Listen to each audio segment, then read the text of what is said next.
अस्सलाम वालेकुम। इस वीडियो के अंदर हम लीनियर रिग्रेशन को देखने जा रहे हैं। हमने ये देखा था स्टार्ट में कि सुपरवाइज लर्निंग की दो मेन टाइप्स हैं। एक जो है वो क्लासिफिकेशन है और दूसरी जो है वो रिग्रेशन है। रिग्रेशन को हमने डिफरेंट एल्गोरिदम्स के अंदर देखा कि किस तरह से जो क्लासिफिकेशन के एल्गोरिदम्स हैं उनको हम रिग्रेशन के लिए भी यूज़ कर सकते हैं।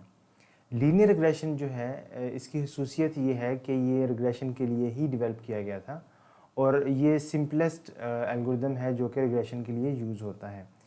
तो ये क्लासिफिकेशन के अंदर क्या होता है कि हमारे पास कैटेगरीज होती हैं। प्रेडिक्शन जो टारगेट वेरिएबल होता है हमारा या जो डिपेंडेंट वेरिएबल होता है उसके अंदर कैटेगरीज होती हैं, जबकि लीनियर रिग्रेशन के अंदर हमारे पास जो टारगेट है या जिसको हम वाई कहते हैं वो रियल वैल्यूज़ होती हैं। जैसे हाउस की प्राइस प्रेडिक्ट करना है या गाड़ी की कंडीशन की बेस पे उसकी प्राइस प्रेडिक्ट करना है, तो ये सारी इस तरह की चीज़ें हैं जो कि रियल वैल्यू प्रेडिक्शन जो है वो उनमें रिक्वायर्ड होती है।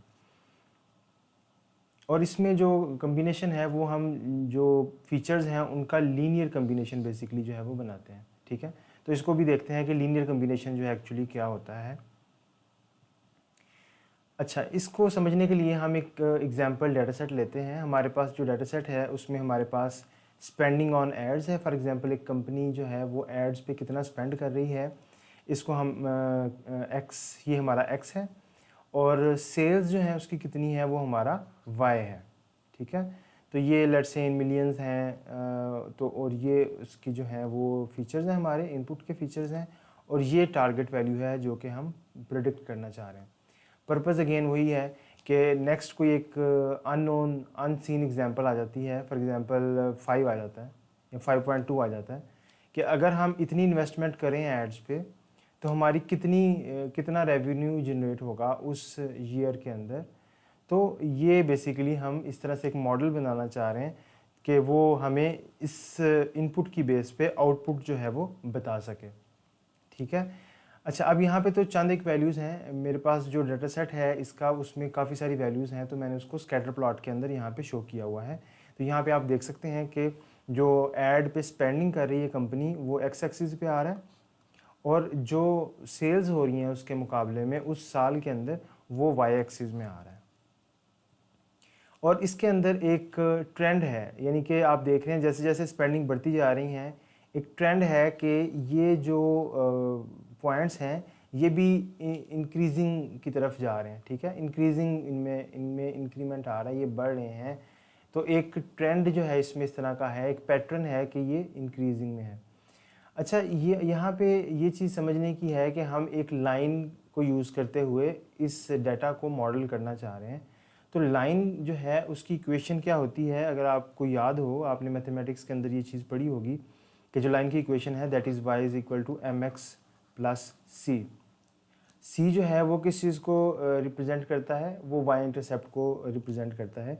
यानी कि ये लाइन जो है ये y एक्सिस पे कहाँ से होके गुजरेगी।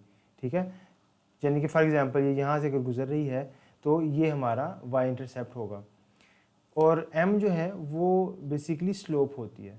ठीक है, और इस लाइन को मॉडल करने का पर्पस बेसिकली ये होता है, जैसे मैंने पहले भी आपको बताया, कि अगर हम जो है वो यहाँ पे देखना चाह रहे हैं कि लेट्स से 20 मिलियन अगर हम स्पेंड करते हैं एक साल के अंदर एडवर्टीज़मेंट पे, तो हमारी जो सेल्स हैं वो कितनी होंगी। ठीक है, तो ये बेसिकली जो है ये आइडिया है। यहाँ से हम अपनी सेल्स जो हैं वो प्रेडिक्ट कर सकते हैं। यहाँ पे लेट्स से 13 आ रहा है, 13 बिलियन के अंदर आ रहा है फॉर एग्जांपल। तो यहाँ पे आपको पता चल जाएगा कि आपकी कितनी सेल्स जो है वो एक्सपेक्टेड है। अच्छा, यहाँ पे एक चीज़ मैं आपको ज़रूर बताऊँगा कि ये जो लाइन की इक्वेशन है, जो मशीन लर्निंग का लिटरेचर है उसके अंदर लाइन की इक्वेशन इस तरह से नहीं स्पेसिफाई होती। इसके अंदर हम वाई हैट यूज़ करते हैं। ठीक है, कि वाई हैट बेसिकली यूज़ होता है कि प्रेडिक्टेड वैल्यू क्या आ रही है उसको हम वाई हैट कहते हैं, एंड जो इसकी स्लोप है उसको हम थीटा से रिप्रेजेंट करते हैं, और एक्स आ गया, और ये जो कांस्टेंट है इसको भी थीटा से रिप्रेजेंट करते हैं, और इन दोनों थीटा को डिफ्रेंशिएट करने के लिए इसको हम थीटा 0 कह लेते हैं और इसको थीटा 1 कह लेते हैं, और इसको x1 कह लेते हैं हम। ठीक है, अब इस फार्मूलेशन की वजह ये है, बल्कि इसको भी हम मज़ीद जो है ना सिंप्लीफाई कर लेते हैं तरतीब से लिख लेते हैं कि पहले थीटा 0 हम लिख लेते हैं और देन हम जो है वो थीटा 1 x1 लिख लेते हैं।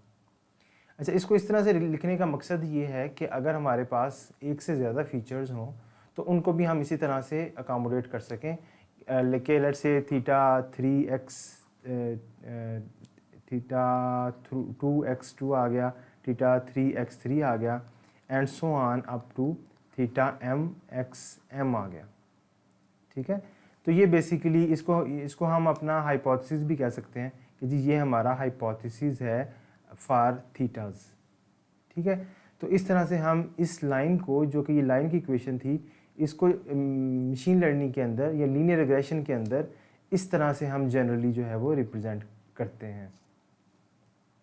इसको क्लियर फॉर्म में यहाँ पे मैंने स्पेसिफाई किया हुआ है। यहाँ पे आप देख सकते हैं कि वही जो सारी इक्वेशन थी हमारे पास डिफरेंट वेरिएबल्स के साथ, डिफरेंट इनपुट फीचर्स के साथ, वो यहाँ पे आपको नज़र आ रही है।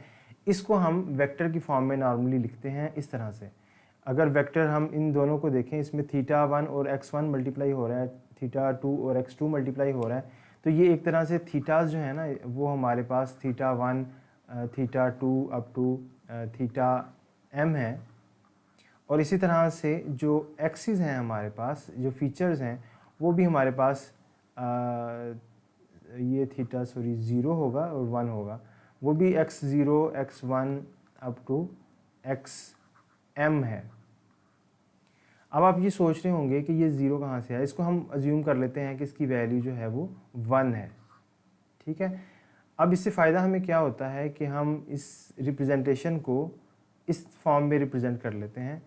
थीटा का अगर हम ट्रांसपोज लें तो वो कुछ इस तरह से बन जाएगा और x को हम एज इट इज़ लिख लें यहाँ पे। ठीक है, तो इन दोनों को अगर हम मल्टीप्लाई करें तो यही इक्वेशन बनती है। ठीक है, इसको इस तरह से लिखने का फ़ायदा ये होता है कि हमारे पास ये एक सिंपल नोटेशन के अंदर जो है वो पूरा एक्सप्रेशन आ जाता है, जिसमें जितने भी फीचर्स हों सारे के सारे आ जाते हैं। तो एक कॉम्पैक्ट फॉर्म में लिखने का एक तरीका है, इसको आप इस तरह से भी लिख सकते हैं। तो ये बेसिकली हमारा लीनियर कम्बिनेशन है ऑफ ऑल द फीचर्स, और उस लीनियर कम्बिनेशन की बेस पे हमारी प्रेडिक्शन जो है वो होगी।